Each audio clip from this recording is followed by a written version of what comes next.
kami tidak mengeluh soal anggaran.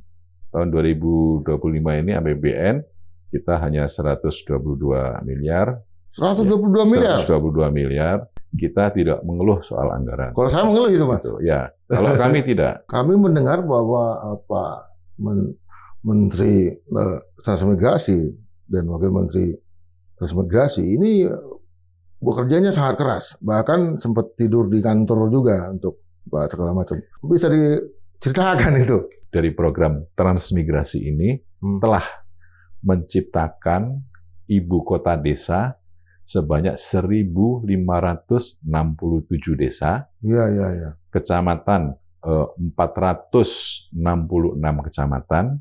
Ya. Kemudian ibu kota kabupaten kota sebanyak 116 dan 3 ibu kota provinsi. Saya berdoa, ya Tuhan, semoga Kementerian Transmigrasi tidak dilebur-lebur lagi dengan kementerian yang lain.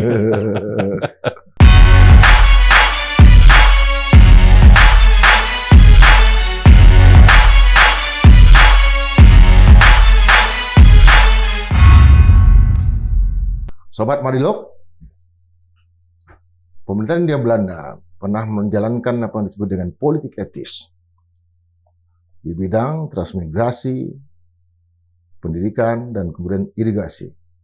Dan itu adalah sebentuk hadiah dan tanda kutip kepada negara kolonial yang sudah memberikan banyak sekali keuntungan kepada pemerintah Belanda, kepada pemerintah Belanda khususnya. Dan inilah yang kemudian memunculkan kalangan pergerakan, Kongres Praja, dan juga Pembangunan Indonesia. Nah, bidang transmigrasi ini kemudian menjadi salah satu prioritas di era pemerintahan Pak Presiden Soeharto. Sampai kemudian kementerian yang mengurusi masalah transmigrasi itu tidak ada pada era beberapa pemerintahan. Nah, sekarang muncul menjadi satu kementerian untuk membahas apa yang menjadi program, prioritas, dan kemudian kendala yang dihadapi oleh Kementerian Transmigrasi. Kita kedatangan seorang tamu, yaitu Wakil Menteri Transmigrasi Republik Indonesia, Bapak Viva Yoga Mauladi. Beliau ini adalah seorang aktivis pergerakan Islam, tetapi besarnya di Universitas Udayana, di Fakultas Kedokteran Hewan. Universitas Udayana artinya menjadi minoritas di daerah mayoritas, tetapi sekaligus juga mayoritas di seluruh Indonesia. Jadi sudah biasa menghadapi masalah-masalah yang sensitif. Dan kita juga akan tanya nanti masalah sensitivitas masalah transmigrasi. Ya, selamat datang Pak Menteri. Selamat. Assalamualaikum warahmatullahi wabarakatuh. Waalaikumsalam. Mas Indra, lama tidak bertemu. Ya, tetapi di dunia virtual hampir setiap hari. Ya, selalu bertemu gagasan di dunia maya. Ya. Jadi kita mau tanya nih, apa yang kemudian menjadi persoalan transisi dari kementerian sebelumnya ke kementerian sekarang, Pak Wakil Menteri? Kabinet Merah Putih ini adalah kabinet yang besar. Saya tidak mengatakan gemuk, karena kalau gemuk kan ada yang kurus, kalau kurus kena stunting, gitu ya. Jadi ini kabinet yang besar, karena Indonesia itu besar, Indonesia itu luas, ada 7.000-an pulau, dan ini menjadi tanda bahwa negara besar itu harus memiliki kekuatan yang besar, yang kuat untuk dapat mengelolanya. Jadi ini kabinet dibentuk besar, kuat dalam rangka untuk bekerja secara detail. Jadi Kementerian Transmigrasi sekarang sudah menjadi terasa baru, dibentuk kembali, yang pada masa pasca reformasi itu dilebur menjadi satu dengan kementerian yang lain. Dalam proses historisnya, itu ada pada masa Orde Lama, ada Kementerian Transmigrasi dan Koperasi. Ya. Kemudian berubah lagi Kementerian Transmigrasi, Koperasi, dan Demobilisasi. Kementerian Transmigrasi dan Pemukiman Perambah Hutan. Kementerian Transmigrasi dan Percepatan Pembangunan Indonesia Timur. Kementerian Tenaga Kerja dan Transmigrasi. Kementerian Desa, PDT, dan Transmigrasi. Nah, sekarang apal betul ya. Kementerian Transmigrasi sudah berdiri sendiri. Jadi, waktu kemarin tanggal 12 Desember, Mas Indra, ketika potong tumpeng, Pak Menteri, saya berdoa, ya Tuhan, semoga Kementerian Transmigrasi tidak dilebur-lebur lagi dengan kementerian yang lain. Karena saat ini, menurut amanat Bapak Presiden, penting. Kenapa berdiri lagi Kementerian Transmigrasi? Yang pertama, untuk mengentaskan kemiskinan. Karena dengan perpindahan jumlah penduduk secara sukarela ke daerah lain yang membutuhkan, itu tentu akan ada harapan untuk dapat merubah nasibnya, untuk dapat meningkat taraf hidupnya. Karena apa? Karena transmigrasi ini adalah bagian dari reforma agraria.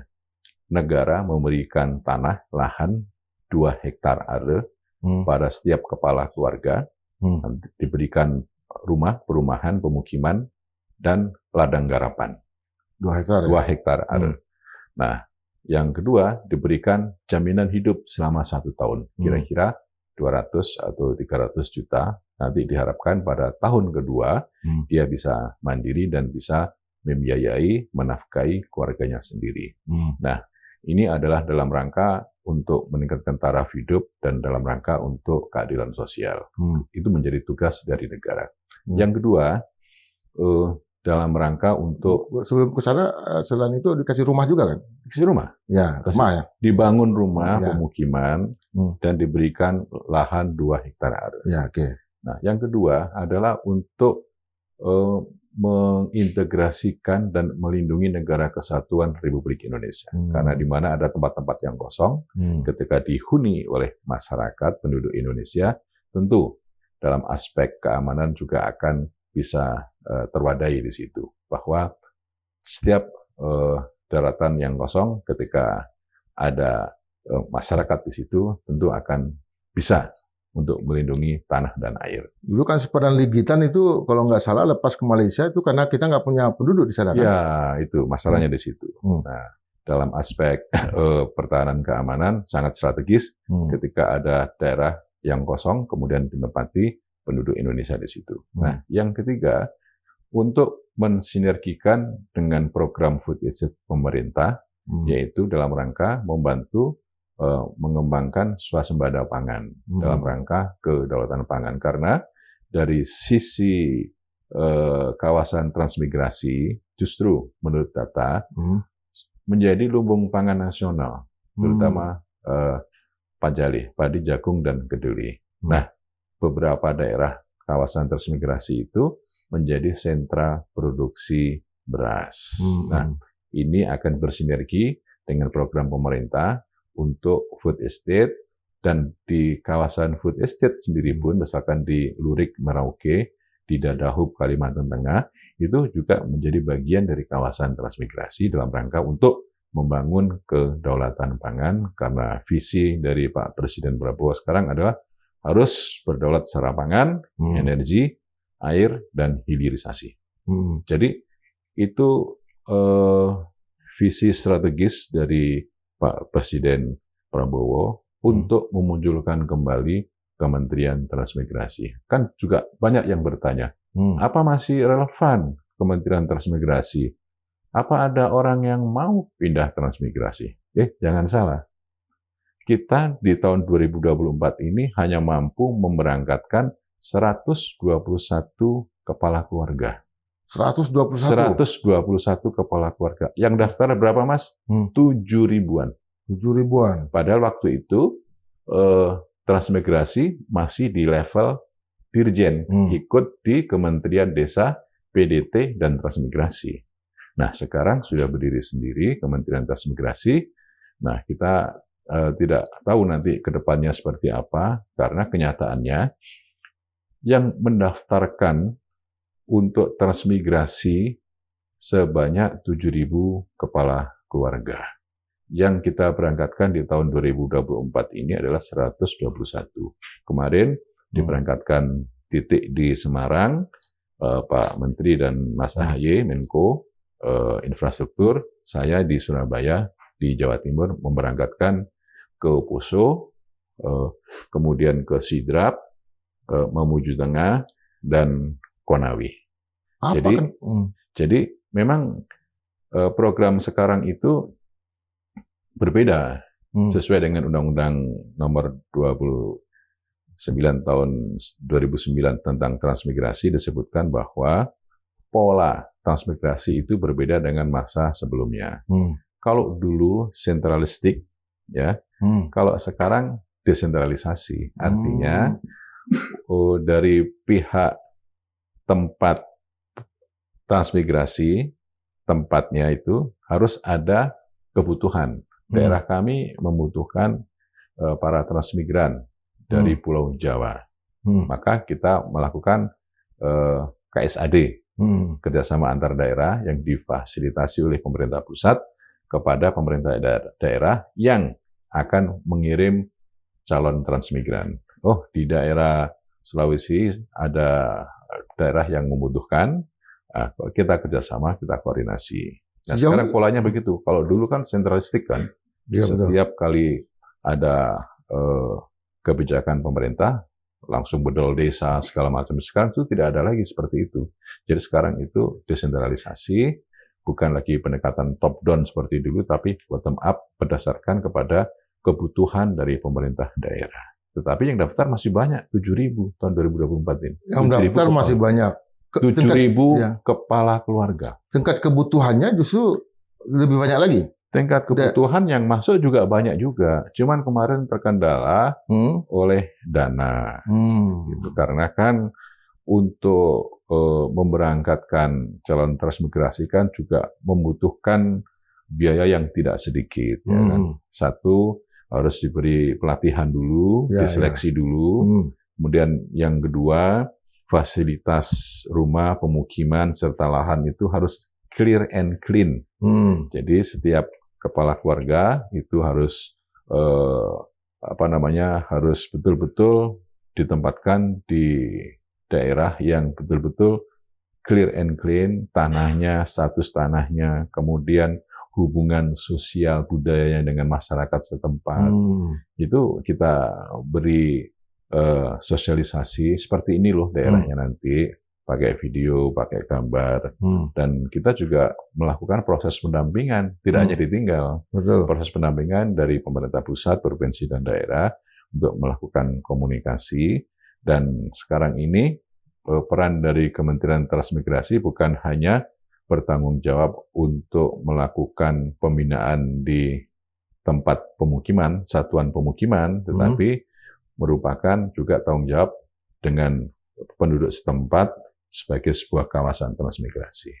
Artinya masyarakat setempat juga diberikan edukasi bahwa akan ada transmigrasi ini yang akan datang. Iya, begitulah. Jadi jangan sampai kemudian usaha pemerintah dalam rangka mengurangi masalah dengan program transmigrasi malah menambah masalah baru. Masalah konflik sosial, konflik politik, itu yang tidak boleh terjadi.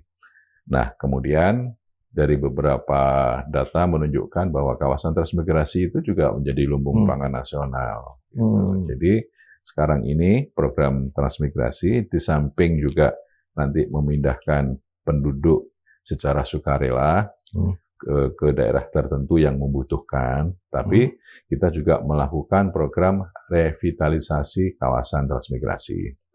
Revitalisasi kawasan transmigrasi itu ada 3, yaitu dari sisi infrastruktur. Misalnya X kawasan transmigrasi, bagaimana kondisi wilayahnya, apakah perlu jalan desa, poros desa, irigasi, rumah sakit, pendidikan bagaimana, Kalau kurang bagus, kita akan melakukan koordinasi dengan kementerian teknis lainnya yang berkaitan dengan kebutuhan dan aspirasi dari warga transmigrasi. Nah, kemudian yang kedua, dari sisi sumber daya manusianya. Jadi bagaimana dengan kondisi yang sekarang? Malah kita nanti akan membuat program transmigrasi sarjana. Karena kan juga ada sarjana yang menganggur kan. Daripada menganggur, kemudian membebani keluarga, kan lebih baik ikut transmigrasi. Mendapatkan tanah 2 hektar dan mendapatkan jaminan hidup. Dan saya yakin kalau kawasan transmigrasi itu dikelola secara saintis dengan sumber daya manusia yang punya perspektif untuk bisa mengembangkan dirinya dan daerah sekitarnya, tentu akan bisa lebih eskalatif peningkatan pertumbuhan ekonominya. Kendalanya apa selama ini, Mas Viva?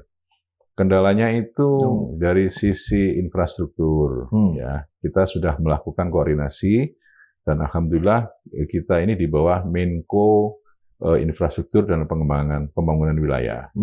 Jadi Mas AHY itu mengkoordinasikan Kementerian Transmigrasi, program Kementerian PU, Kementerian Perhubungan, ATR BPN, dan Perumahan dan Pemukiman Rakyat. Jadi kita berkolaborasi dan melakukan program bersama di kawasan transmigrasi. Jadi kalau misalnya berkaitan dengan persoalan tanah, kita bisa minta bantuan ke ATR BPN untuk mengecek bagaimana hak pengelolaan lahannya ini, HPL-nya, apakah sudah menjadi sertifikat hak milik, apa belum. Kalau belum, apa kendalanya.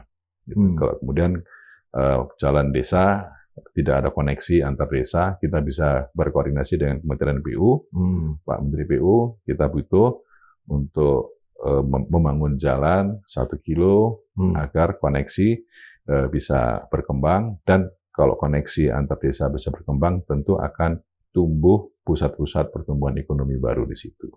Kami mendengar bahwa Pak Menteri Transmigrasi dan Wakil Menteri Transmigrasi ini bekerjanya sangat keras, bahkan sempat tidur di kantor juga untuk segala macam. Ya. Ini pekerjaannya sangat keras, beban pekerjaannya banyak, yang antri juga untuk ikut transmigrasi banyak, sekaligus juga daerah-daerah yang membutuhkan juga apalagi lebih banyak seperti Merauke dan lain-lain, tapi ada anggaran. Itu bisa diceritakan itu, Pak Menteri kita.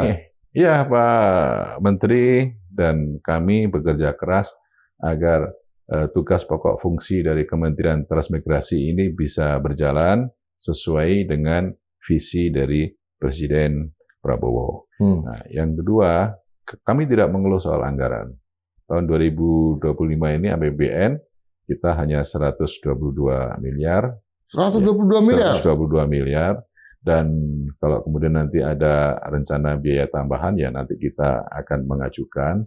Tapi prinsipnya bahwa kita tidak mengeluh soal anggaran. Kalau saya mengeluh itu, Mas. Ya, kalau kami tidak. Jadi kalau kami tidak mengeluh. Jadi apapun yang diputuskan itu akan kita jalani dengan perencanaan strategis yang kira-kira dapat melakukan koordinasi, integrasi, sinkronisasi, dan sinergi dengan kementerian teknis yang lainnya. Contoh, ketika kita minta untuk pembangunan jalan desa, kita tinggal minta kepada Kementerian PU, Pak Menteri PU, tolong jalan desa dari A ke jalan B itu dibangun dong.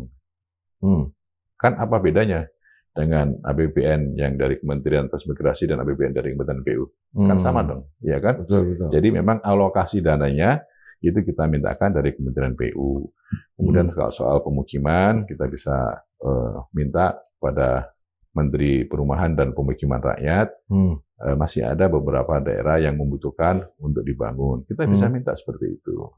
Jadi artinya program di kawasan transmigrasi itu melibatkan seluruh kementerian, dan kalau dialokasikan anggaran tentu banyak. Tetapi perencanaan kita adalah kita melakukan koordinasi dengan kementerian teknis yang lainnya agar kawasan transmigrasi ini bisa menjadi kawasan transpolitan yang mengembangkan nilai ekonomi dan menumbuhkan pusat-pusat ekonomi baru sehingga siapapun yang ada di kawasan transmigrasi itu bisa memberikan added value baik ekonomi, sosial, budaya masyarakat sekitarnya. Kalau boleh tahu, dari yang diberikan 122 miliar, yang diajukan berapa? Ya memang segitu, gitu. Proses untuk pengajuan kan nanti ada rencana biaya tambahan, ya kan? Nah, nanti kita lihat proses rencana biaya tambahannya. Tapi kita tidak fokus di situlah, Mas Indra. Kita fokusnya bagaimana program revitalisasi kawasan transmigrasi itu dengan melibatkan seluruh stakeholder dan melibatkan seluruh kementerian teknis agar bisa bermanfaat di kawasan transmigrasi. Kita melakukan tawaf ke beberapa kementerian yang lain, Kementerian Pendidikan, Kementerian Kesehatan, Kementerian Pertanian, PU, dan lain sebagainya. Kita meminta agar program-program Kementerian Teknis itu bisa bersinergi dengan Kementerian Transmigrasi. Contoh, beberapa waktu yang lalu kami datang ke Kementerian Kementerian Pertanian. Kementerian Pertanian mau membuka petani milenial. Petani milenial. Program petani milenial. Ya. Nah, program petani milenial kan juga bisa dari program transmigrasi sarjana. Kita bersinergi. Dan yang kedua, bisa mengaktifasi warga transmigran yang telah bercocok tanam di sana agar bisa ikut program intensifikasi dan ekstensifikasi pertanian. Jadi daripada cetak sawah baru yang kemudian membutuhkan perencanaan yang lebih awal lagi, toh ini sudah ada lahan pertanian existing, ya, tinggal dioptimalisasi. Nah, seperti itu loh yang menjadi program kami yang juga selaras dengan visi dari Astacita Presiden, sehingga kekhawatiran dari beberapa pakar yang menyatakan semakin besar struktur kabinet akan semakin banyak tumpang tindih program. Ini saya jawab tidak. Justru malah lebih detail, lebih efektif, lebih efisien, dan menghindari tumpang tindih. Seperti yang saya jelaskan tadi. Dari 122 orang kakak yang udah berangkat ini, itu ada kendalanya nggak di lapangan sampai sejauh ini? Baru Desember tanggal 6 kemarin ya kita berangkatkan, dan sekarang masih dalam proses pendampingan. Nah, jadi kita harapkan tidak terjadi kendala apa-apa gitu. Jadi sampai saat ini dari kemarin juga kita pantau, alhamdulillah masih belum ada keluhan. Tapi kemudian kita melihat bahwa program transmigrasi ini kan seperti orang yang babat alas. Ya. Jadi di daerah tempat pemukiman yang jauh dari tiang listrik, jauh dari hingar-bingar musik, itu mereka hidup di sana, kemudian berjuang di sana, dan ini menjadi kebanggaan bahwa mereka itu sebenarnya juga menjadi patriot. Ya. Jadi menjadi patriot bangsa karena mereka mengolah tanah di lahan-lahan yang kosong yang ditempati, kemudian mereka berjibaku berjuang untuk merubah nasib, meningkatkan taraf hidup. Kalau sudah jadi, kemudian ini akan berbuah sesuatu yang bagus. Jangan lupa bahwa dari program transmigrasi ini telah menciptakan ibu kota desa sebanyak 1.567 desa, kecamatan 466 kecamatan, kemudian ibu kota kabupaten kota sebanyak 116, dan 3 ibu kota provinsi, yaitu Provinsi Kalimantan Utara, Provinsi Sulawesi Barat, dan Provinsi Papua Selatan. Jadi 3 provinsi itu adalah produk dari program transmigrasi. Telah menghasilkan 1.567 setara dengan sekitar 10 juta jiwa dari program transmigrasi ini. Kalau masuk partai, berapa kursi di DPR RI? Ya itu dia. Artinya untuk tingkat kecamatan aja itu hampir 10% kan dari 5.000 kecamatan. Iya. Ya. Jadi model distribusi masyarakat melalui program transmigrasi ini kenyataannya menjadi perekat bangsa dan terjadi proses akulturasi budaya. Akulturasi ya, karena perbedaan suku, etnis, golongan mereka menyatu dan kemudian berbaur dalam sebuah pernikahan. Akhirnya tercipta sebuah akulturasi yang semakin menambah kebinekaan dan mempererat tali kebangsaan kita. Ini kan yang berangkat kemarin itu ke Kalimantan dan kemudian Sulawesi. Nanti yang kita mau lihat yang lebih besar ini Merauke ini. Itu nanti polanya gimana, Pak? Gini, soal transmigrasi di Papua. Jadi menurut Perdasi, Peraturan Daerah Provinsi nomor 15 tahun 2008, Provinsi Induk Papua waktu itu, pasal 40 kalau nggak salah, disebutkan bahwa transmigrasi diperbolehkan asal orang asli Papua memiliki 20 jiwa. Memiliki 20 juta jiwa. Gitu. Kalau sekarang sih saya hitung sekitar masih 7 juta ya. Nah, terus kemudian boleh transmigrasi asal mendapatkan pertimbangan dan persetujuan dari MRP dan DPRP. Gitu. Nah, dengan kondisi seperti itu sebenarnya kita taat hukum, kita tidak akan memberangkatkan para transmigran ke Papua. Menurut Undang-Undang Transmigrasi, permintaan dari pemerintah daerah di Provinsi Papua itu juga belum ada. Belum ada. Tetapi kawasan transmigrasi itu kan banyak di sana.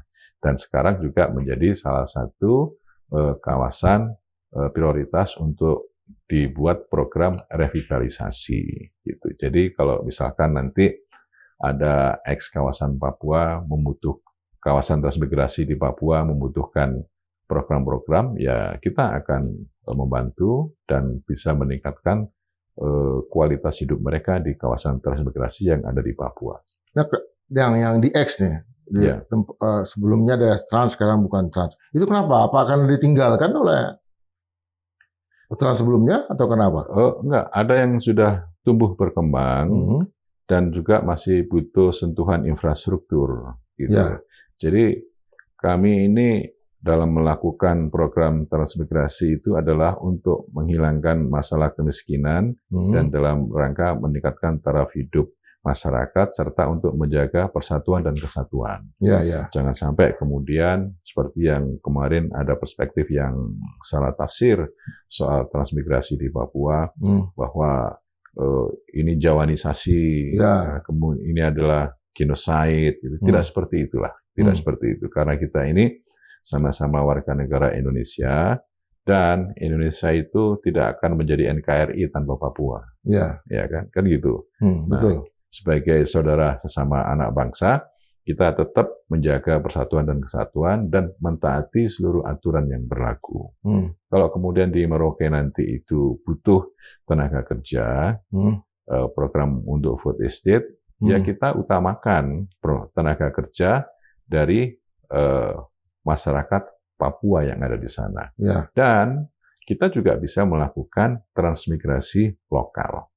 Jadi transmigrasi lokal itu adalah perpindahan penduduk dalam satu provinsi di kawasan provinsi Papua. Jadi bisa mereka melakukan transmigrasi lokal. Sementara kebutuhan tenaga kerja kan sangat besar ya. Udah ada 2.000 traktor dan segala macam di sana. Dan memang ini suatu lumbung bagi food estate. Jadi kontribusi dari Kementerian Transmigrasi sejauh ini masih menunggu permintaan dari sana. Kita mensupport program food estate karena di kawasan food estate di Papua Selatan, di Kabupaten Merauke, termasuk di kawasan di daerah Lurik itu juga menjadi kawasan transmigrasi. Dan, Lurik ya? Ya, Lurik. Ya, dan kita akan melakukan komunikasi, dan 2 kali Pak Menteri Iftita Transmigrasi sudah datang ke sana untuk meninjau lokasinya dan berdialog dengan para warga transmigran di sana dan warga setempat di sana. Intinya bahwa mereka ikut membantu program food estate, dan kalau kemudian nanti dalam program food estate yang dicanangkan oleh Kementerian Pertanian itu membutuhkan tenaga kerja dari kawasan transmigrasi, kita akan siap. Target yang dipasang oleh Kementerian Transmigrasi untuk tahun 2025 berapa, Mas? Tergantung kepada dana. Tergantung dana lagi nih. Tergantung dana. Ya. Kemarin 2024 masih masuk di desa PDT dan transmigrasi selevel dengan dirjen aja, yang daftar sudah 7.000-an kepala keluarga. Yang kita berangkatkan 121 kepala keluarga. Nah, sekarang dengan kementerian berdiri sendiri, kita akan cek sekali lagi datanya, apakah ada peningkatan animo bagi calon transmigrasi yang akan diberangkatkan oleh pemerintah, atau nanti kita cek lagi apakah nanti dari Kementerian Keuangan akan menambah biaya tambahan untuk transmigrasi. Jadi memang kita melakukan program transmigrasi ini ya apa namanya, ya berjuang gitu, berjuang dari awal, memperjuangkan dulu apa? Ya, memperjuangkan hak-hak rakyat, program revitalisasi, dan mengembangkan pusat-pusat kawasan transmigrasi agar beberapa menjadi pusat pertumbuhan ekonomi baru. Tapi perjuangannya justru yang paling penting itu berjuang melawan berjuang untuk ke lapangan banteng ini. Enggak juga, itu tergantung pemerintah lah. Nanti kita akan komunikasi dengan kementerian yang lain bahwa kita akan beberkan ternyata yang mendaftar sekian, dananya sekian, ini bagaimana gitu. Sejauh ini efektivitasnya gimana, Pak? Ya, kalau sekarang sih efektif. Jadi kita melihat bahwa perkembangan animo yang ikut transmigrasi itu masih sangat tinggi, ya, sedangkan dana terbatas. Nah, artinya kan ada masalah ekonomi sosial di Pulau Jawa yang harus ditangani bersama. Kalau tidak melalui program transmigrasi, ya melalui program pemberdayaan masyarakat agar mereka bisa merubah nasibnya, merubah taraf hidupnya tanpa transmigrasi. Nah, itu bagaimana caranya? Itu kan menjadi kewenangan dari tugas pokok fungsi kementerian yang lain, bukan dari kementerian kami, gitu. Artinya yang kami dengar itu dari antrian itu katanya jauh lebih lama nunggunya daripada antri naik haji nih, Pak. Betul itu. Artinya kalau dihitung itu memang dari perhitungan internal ya bisa sampai 2050 belum berangkat. Ya, kalau ada dana yang tersedia untuk memberangkatkan beliau-beliau sebagai calon transmigrasi, tentu akan lebih cepat dari antri naik haji dong, Mas. Iya. Sementara usia ini katakanlah usianya 30, sekarang masih kuat dan segala macam, tapi kalau nunggu 10 tahun udah usia 40 tahun. Ya mungkin setelah 10 tahun mungkin ada perubahan dalam sikap, dia lebih bagus taraf hidupnya, ya kan? Bisa begitu ya kan? Bisa aja begitu, perubahannya di internal. Tapi intinya bahwa kita akan cek lagi jumlah pendaftar, kemudian kita alokasikan. Kalau kemudian dianggap butuh dan sangat penting diberangkatkan, ya kita akan komunikasi dengan Kementerian Keuangan. Berapa kawasan transmigrasi yang ada di Indonesia? 619 kawasan transmigrasi dengan 3,1 juta hektar area lahan. Jadi yang menjadi prioritas sekarang ada 2025 45 kawasan transmigrasi. sebagai prioritas utama, semuanya di luar Jawa, dan ini akan menjadi perencanaan yang akan kita kembangkan, program revitalisasi, program untuk pengembangan pusat-pusat ekonomi baru, dan program untuk perbaikan infrastruktur di kawasan. Oke, terima kasih banyak nih hadirnya Pak Maman, dan mudah-mudahan kita akan melihat aspek-aspek yang lebih luas lagi ke depannya. Iya. Terima kasih, Mas Indra. Sobat Madilog, ini ada 65% rakyat Indonesia yang tinggal di Pulau Jawa. Sementara 35% yang lain di luar Jawa. Nah, masalahnya adalah Pulau Jawa ini hanya sekitar 6% ya dari luas wilayah Indonesia. Memang ketimpangan itu terlihat jelas di mana rapatnya jumlah penduduk di Pulau Jawa, sementara di luar Jawa sangat lahannya luas dan segala macam, tapi jumlah penduduknya sangat sedikit. Sementara pusat-pusat pertumbuhan ekonomi baru juga kita akan ambil tentu di luar Jawa.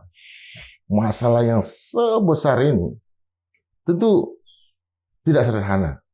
Cuma kita lihat tadi bahwa kendalanya juga banyak di bidang anggaran.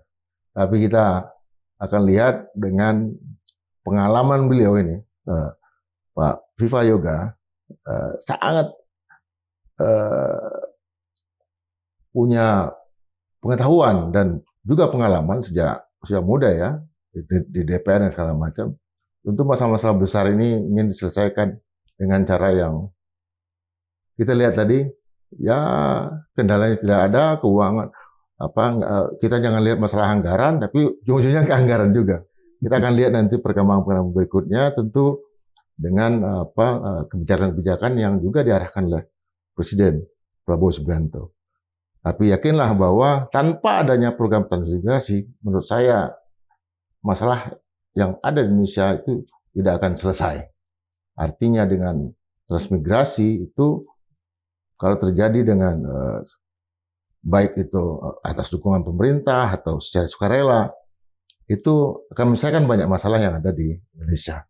Tetap berpikir merdeka 100%.